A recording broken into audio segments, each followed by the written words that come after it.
Hello, everyone. Welcome to another Prepper podcast. I'm joined today by Ali, who is a prepper, not from the UK. I know it's a UK show, but he is from South Africa. Is that right, Ali? How are you doing?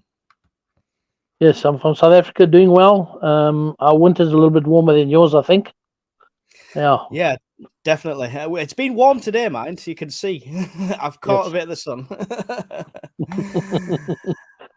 Yeah. So the first question I ask everyone on here is, are you a prepper? Yes, I have been for about 18 years now. 18 years, right? Okay. Yeah. And do you class yourself as a prepper or a homesteader, or is prepper the best description for that? No, I think prepper, as I'm living in a town, I'm not really living out in the Yeah. out of town, but yes, I am a prepper. I've made a few mistakes before. If you like to, we can discuss those. And Always. but now I'm on my way. I'm well on my way at the moment. Yeah. So what started you on prepping? What started your prepping journey? You want the long version or the short version? The long version, always. It's content, you Okay. know. Um, Myself and my brother, we are South African born, but we are from a Portuguese descent. We Okay. were in Mozambique in 1974 when the war started. I was 8, he was 5, and a normal day was happening, and there was nothing different from any other day. And at about lunchtime, they actually played a song on the radio, which then we began to hear the shooting in town. Just to give you an idea, my dad would work on the suburbs. We would be close to town at my grandmother's after school, and my mother was working in town. So once the shooting started, the Frelimo against the Portuguese army in town, my dad ran off to go and fetch my mother. Unfortunately, one of my mother's best friends died in that shooting.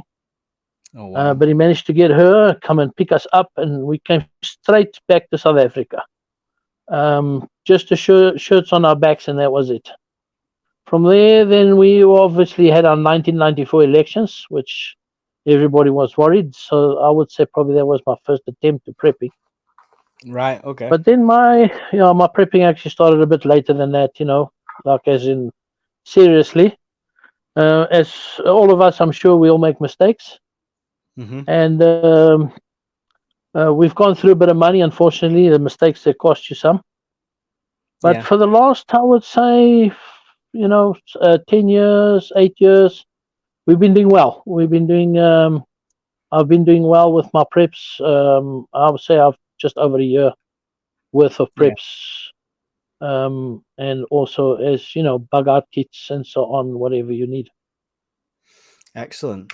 Excellent. So what are you prepping for? Is there a specific case, or is it just anything? I think it's just in general. We've always had that thing that South Africa being very unstable. Yeah. It seems like with this new elections, everybody's starting to get back into line, so to speak. We have had issues with our electricity, as you might have Right. heard there about it.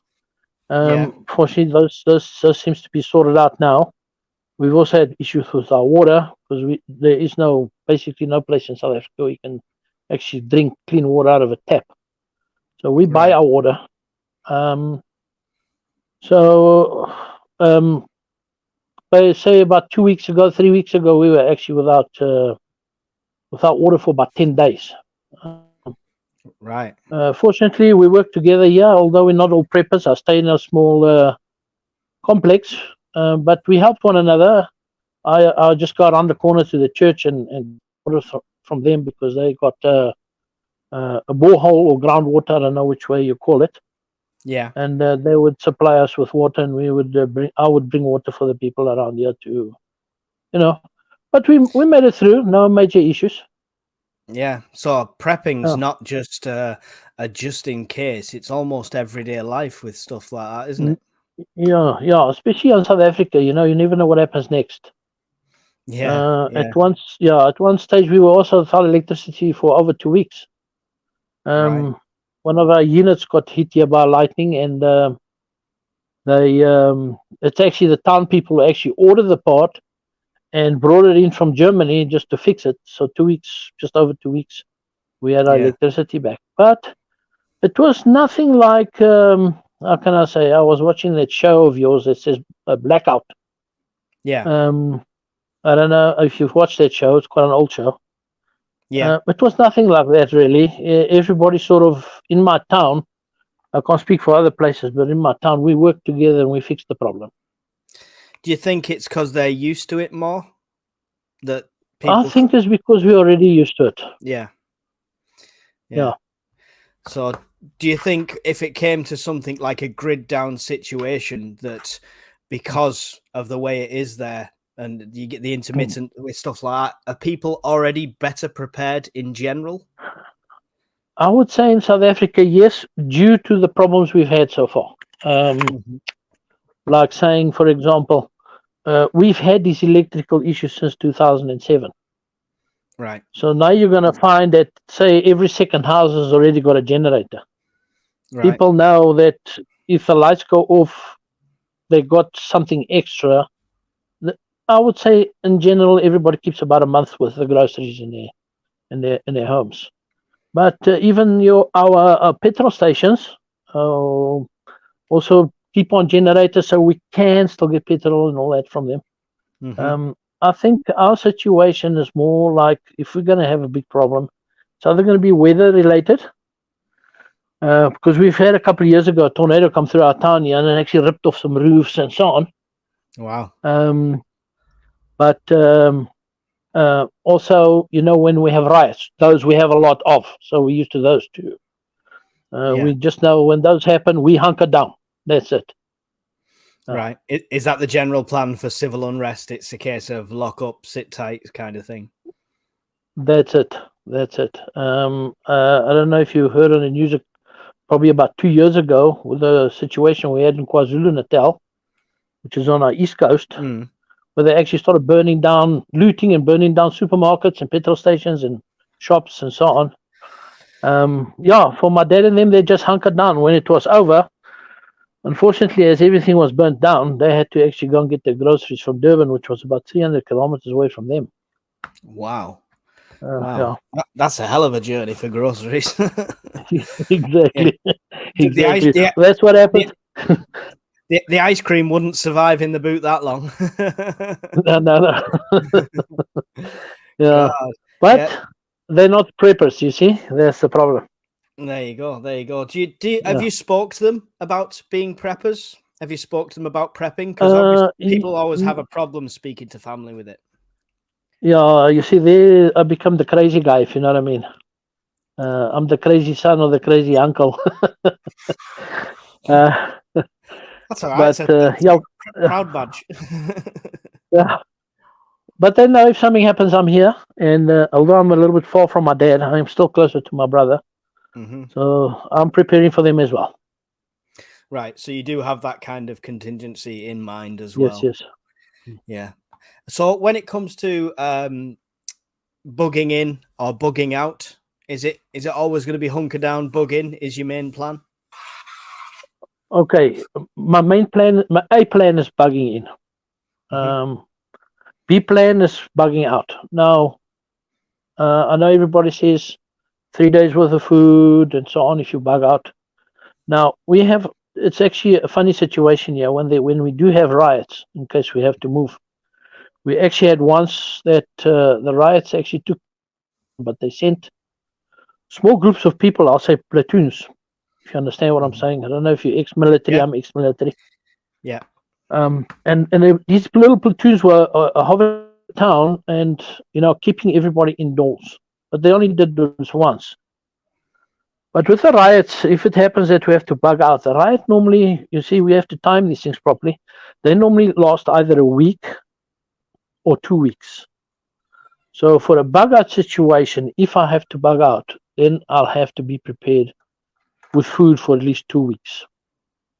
Yeah. That's 3 days won't do it. Yeah, no. That's a big bug out bag then. Yes, it is. It's more like I'm busy moving some stuff over across to some friends that stay outside on farms, and have a cache there that I can just maybe take like 1 day's worth until I can get to them, and they have a cache for me. So that's been negotiated. I just have to do it now. Yeah, it's a good idea. It's definitely a good idea. Is there a lot to consider bugging out there with the? I mean, you've got like more extremes of weathers than me. Weather, no. It's in Africa. We fairly. I mean, it's a winter's day today, yeah. And our temperature's been 24 degrees Celsius today. Yesterday it was 27. So yeah, we've got good weather. In the evening it gets cooler. Sometimes we get a cold front, but in general, yeah, it's not too cold in South Africa. Not where I'm staying anyway. Yeah. Right. Okay. That's cool. I just thought with it being harsher environment, your water, you've got to think of like more water to carry when it comes to bugging out and stuff like that. Oh no, there we've got rivers and so on. We can collect water and filter water. I've got filters in my bug out bag, so I'm okay with that. Excellent. Have you ran any drills? Have you attempted the bug out to see what it's like? Not specifically my bug out, but I have been exercising and getting around because my bug out plan includes a bicycle. Okay, cool. You see, what made sense to me is I've started watching some of these shows of hikers and cyclists and so on. I'm talking about long distance people. Yeah. This is one thing I don't think preppers have realized yet, that a cyclist can actually go for years on his bicycle. All he needs is food. Yeah. If you watch some of these people that are taking trips from America to China and America to South America and so on, so you're getting these people that are actually traveling long distance with their kit. But the only issue, as I said, is food, and they do carry some food on their own. So it sort of made sense to me to say, all right, my bicycle is prepared for long range. It is how can I say, a touring bike. I've got a touring bike, and I've got my saddlebags. I've got the extra water I carry on it and everything. I can probably put about 5 liters of water on my bike. It's a good idea. And from point A to B, taking my bicycle is like maybe overdoing it now, because I mean, if I go to my bug out location, then it's going to be, I've got too much with the bicycle, if you understand what I'm saying. I can even make it with just a bug out bag. It's fine, but a bicycle is a handy thing. It's quicker. And obviously you can get in and out of any potential gridlock and traffic with stuff like that, so it's a great one. Exactly. And my trip out is actually in the bush, so if there's issues, you can get the footpaths and so on. You can just wangle your way through. One thing people don't speak a lot about, I don't know if you get it there by you guys in England, but here we've got what we call railway roads. It's actually, if you follow our railways, there's dirt roads next to them, which is used for repair and maintenance on the railways. Yeah. So if things go well from me to my bug out location on a railway road, I will be there within half a day or so. Yeah. No, it's it's good. We have the canal ways, and you can use the paths alongside of canals. The railways, not so much. They kind of are very spiked fence restricted, but you could use the tracks if you climbed over or got over that way, but we don't necessarily have public access to that. But I've always found railways handy because it's good for map reading. Anyone can find a main line and know that goes all the way into this major city, so you know the direction. It's good for reference with stuff like that. Yes, hours are open, and we can get on, whether you're walking, bicycle, whatever, you can get on those roads. They're not fenced off, and what I like about them, it's almost like a direct route to wherever you're going. It's not running in and out of places and so on. Yeah. So what's your I'm not fully up on the laws in South Africa. What's your situation with self-defense and home defense over there? All right. How do I put it this so I don't seem like somebody else? We can buy we can buy weapons, we can buy guns, we can buy maybe I shouldn't be saying those words, eh? Don't worry about it. Pew pews, as the other guy says it. No, and we can buy them. They are legal. We can buy. It's just it's very costly. If you look at the rand dollar, it's almost like 20 rand for a dollar. It's expensive. Yeah. Yeah, I've gone more towards stuff that don't need permits, like a bow. I'm a bow hunter as well. I've got a bow. I've got 2 bows. I've got pellet guns, air guns. Yeah. So I think for me that's fun. Also, you got something in the home as well that, sleep with something sharp under the pillow, sort of thing, if you need to. Yeah, I get you. No, but yeah, so you've got, I mean, the firearms law are not as strict there, but obviously because of the price and stuff like that, it's probably a better option for you for the bows, which I get. 100%. And then new law also states that we're only allowed to keep 50 rounds of ammunition, no more than that. Things like ARs you can't buy, but you can buy pistols and rifles for hunting. Yeah, cool. That's interesting. What you mentioned you've made mistakes before. Go on, fill us in the mistakes. Well, the first time, I don't know if it's the quality of the rice we actually buying here. We bought white rice, and I'm talking about myself and a friend who were prepping that time together. He's left the town though; he's somewhere else, but he's still a prepper.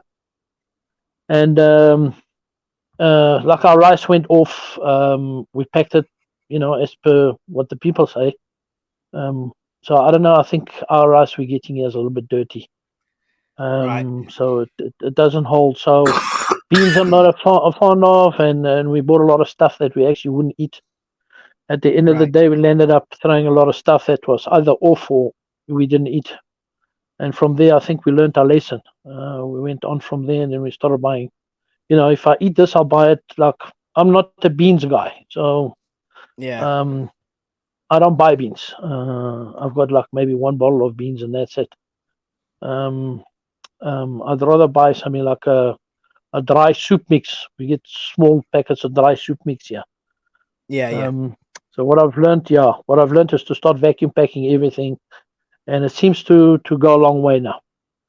So yeah, that's interesting. Yeah. So was the rice vacuum sealed then? Is that it's?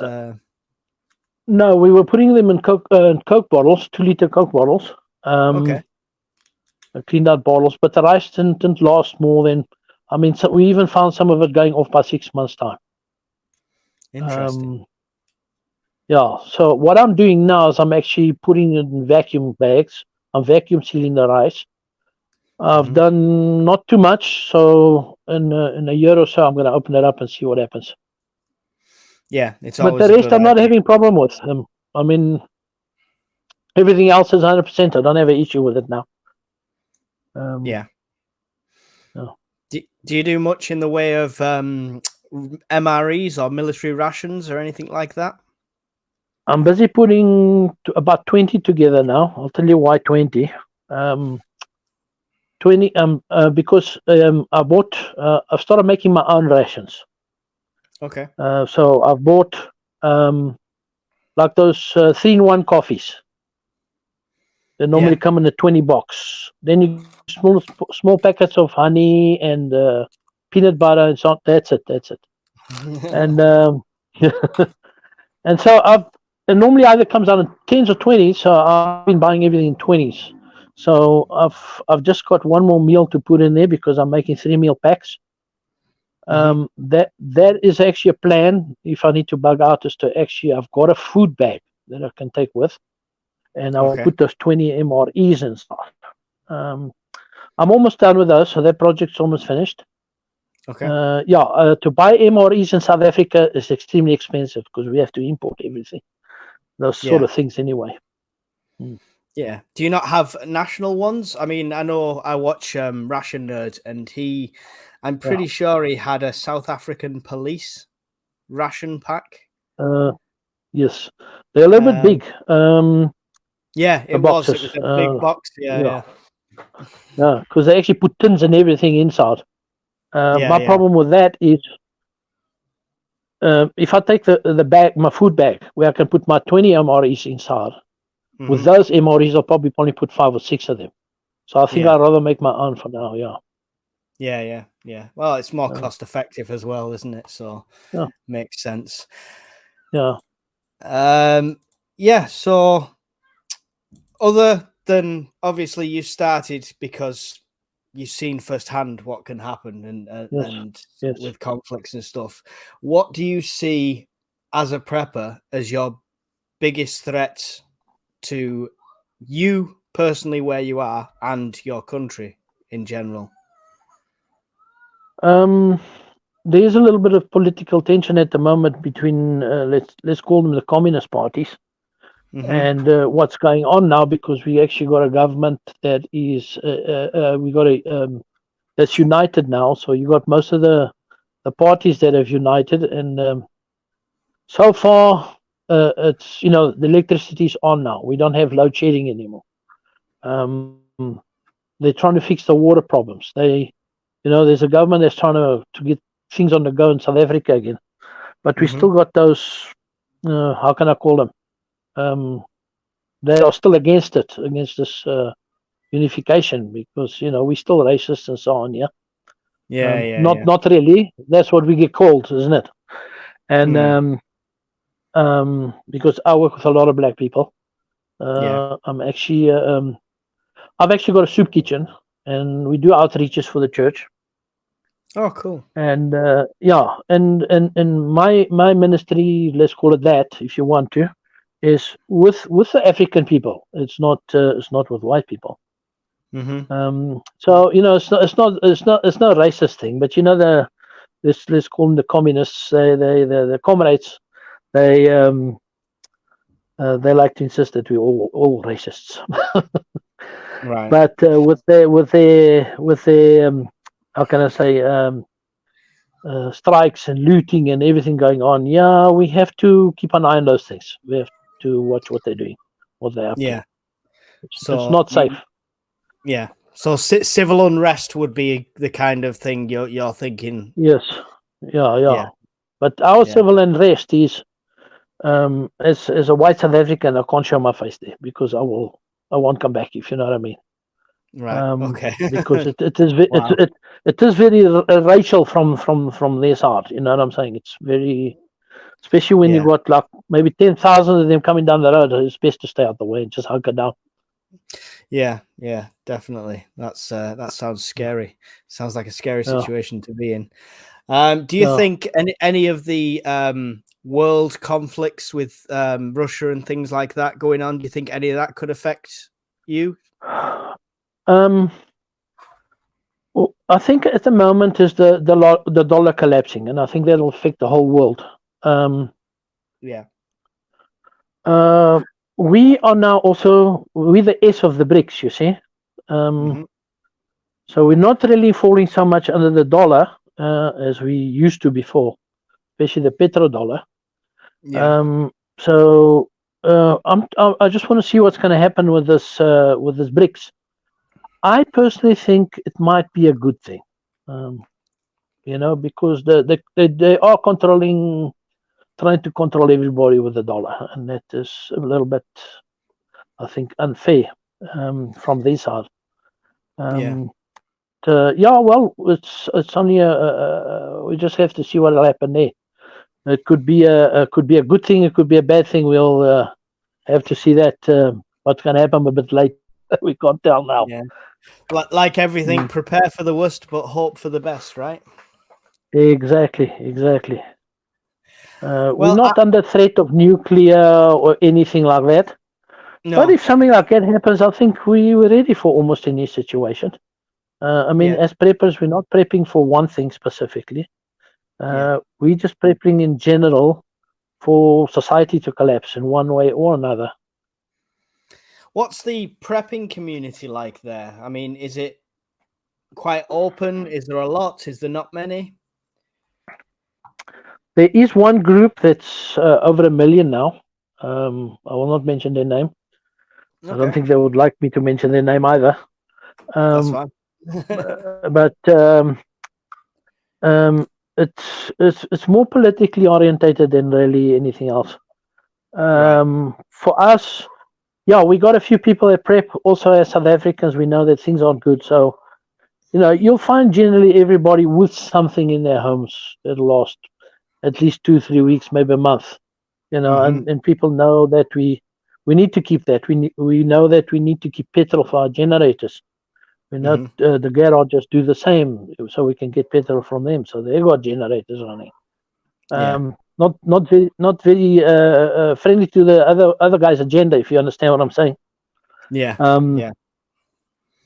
But the agenda is a hoax anyway, so I'm not with that one.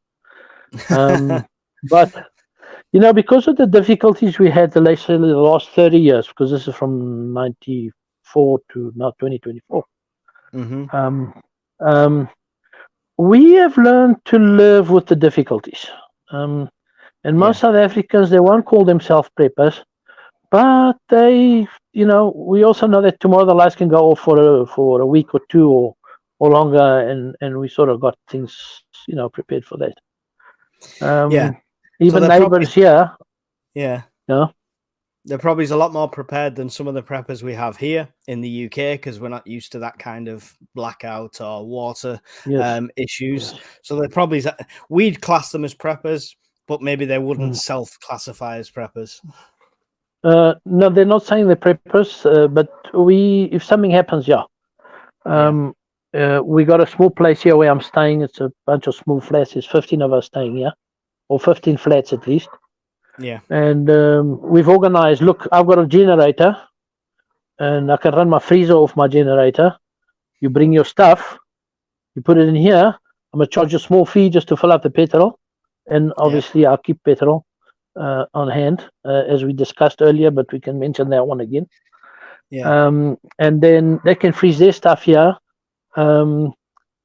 Everyone sort of helps each other here. We're not trying to see if we can rob the next guy. One of my preps that I'm busy starting with now as well is to be able to make, I've got a 20-liter pot here, which I want to start, if something happens, that I can at least say cook one pot a week of something for the people. Like a communal but food. we'll look after each other. We do. When the lights are off, when there's no water, we help one another. So that's cool. You've got your own little mag group already pre-set up there. That's great. Yeah. That's cool. Well, that's my questions have ended there. So is there anything you'd like to add? I'll just say, stay prepared. It's not we're not psychos. It's important to be ready for anything that happens. If you don't understand that, come and visit us in Africa for a while, and you'll understand it very quickly. There you go. And then also, I don't know if you want to mention again what we talked about the petrol earlier on. I don't know if the manufacturing process is different here or what. We use an octane of 95 here in 98. No. All right. Where I'm staying is 95. And I haven't had a problem with my petrol going off. I've heard of people's petrol going off that use plastic jerry cans. I use metal jerry cans. The old Jeep jerry cans. I've got one just here. If you can see it. I actually bought quite a few of those. I even gave my brother two. And I don't know if it's either got something with the can. I think it's the can, it's the petrol. Also, I put in the two-stroke oil, like we spoke. Because it's a two-stroke generator. And my fuel, after I had an accident, I was out for a while. But 5-6 years down the line, I used that petrol. It was fine. No problem. Generator ran 100%. Interesting. Yeah. It's not something I've put to the test. It's more of a rule of thumb that I've just heard, that petrol will go bad after a while. I mean, how long a while is, I don't know. But yeah, that's interesting to know. I wonder if adding the 2-stroke initially helps that. Yeah. Look, I'm not sure if you'll be able to use that petrol with a 2-stroke well into a normal car, but I'm sure the car will run for a while on it. It shouldn't be able to. Yeah. Older cars. Just make a lot of smoke. That's all. Yeah. Just make a bit of smoke. Yeah. Yeah, I used to have a 2-stroke motorbike over here. We still got them. So yeah, it's cool. It's been great having you on the show. Thanks, Mike. Would you like to say goodbye to the peoples? Goodbye, and not just goodbye, but keep on prepping. It's not a crazy thing we're doing. We're just looking at our future in case there's problems and the way the world's going. There is a lot of problems happening lately. Yeah. Especially with the 3-letter organizations. So rather safe than sorry, let's say. Yes, definitely. Good phrase. And for me, thanks for joining me again. Don't forget to hit like, subscribe, leave your comments below, and I will see you all in the next one. Goodbye. Thanks, Mike. Bye-bye.